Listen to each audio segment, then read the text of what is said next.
Happy Friday to you. It's Friday. It's Friday Coffee Talks, number 19, May 28th. We are here.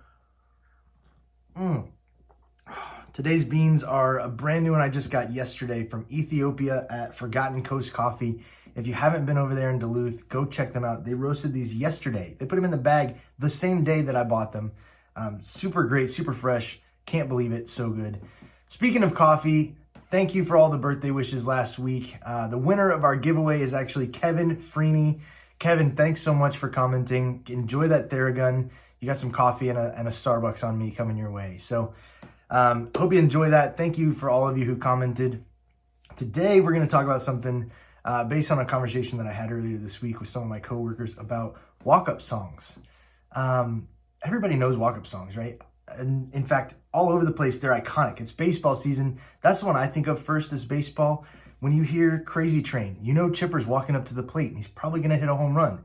When you hear Lose Yourself, it's Jeter walking into Yankee Stadium.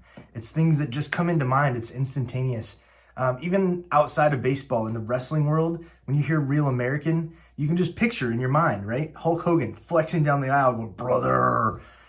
It's just part of it, part of life. It's ingrained. I think the most iconic one though has to be the Alan Parsons Project and the Chicago Bulls. When Jordan would get introduced, that song Sirius starts playing in the stadium and the lights go, and it's an experience. It brings you goosebumps. I mean, I remember when I was working back for the football team at Georgia Tech. The Georgia Tech entrance with the wreck is amazing, but going to like Virginia Tech and when they do Inner Sandman from Metallica, it's indescribable what some of these songs can do, the feelings and the anticipation and the hype that they can build. So walk-up songs are a huge thing for me. So I started asking folks in my family, around work, what would your walk-up song be? And I got some interesting answers. My wife obviously is super into Beyonce and Black Eyed Peas. She couldn't settle on one song, but one of those two. My son Parker said he would choose Don't Stop Me Now by Queen, which makes me feel very good as a parent. That I've instilled a love for Queen in him. My daughter Fallon chose Don't Go Breaking My Heart by Elton John, which cracks me up. She's almost 4, and she loves a song that's 40 plus years older than her, which I love. But as for me, I can't settle on one. It's really difficult. I'd be one of those guys that changes songs, every couple weeks because I couldn't settle on just one.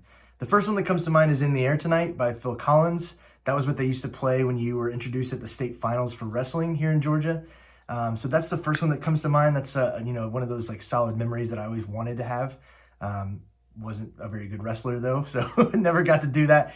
Then you've got things like, the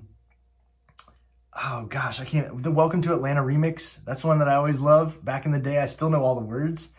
But I think if I had to settle on just one, it would have to be All My Life by the Foo Fighters. Pretty much anything by the Foo Fighters, you can't go wrong, but I think I'd settle with All My Life, at least for the beginning. There's just a million options out there though. Johnny Cash, Journey, AC/DC. There's so many good ones. So I'd love to know what yours would be. If you had to pick a walk-up song for you're stepping to the plate, you're walking into that big meeting, everything's on the line. What's that song that you want to play to get you hyped up, to get you amped up, to know you're going to knock it out of the park? So I'd love to hear from you guys. What would be that walk-up song for you? This weekend is Memorial Day. I always find it odd to say Happy Memorial Day because it's a somber time that we're asked to remember those who have sacrificed for us. But that's what I would encourage you to do. This weekend's not about hot dogs. It's not about laying by the pool. All those things are great, and we're going to be doing those things as well. But I hope that this weekend you can take some time to thank those who have served, but more importantly, to remember those who have given it all so that we can live the lives that we live today. So enjoy your Memorial Day weekend, enjoy some coffee, and we'll see you next week. Thank you.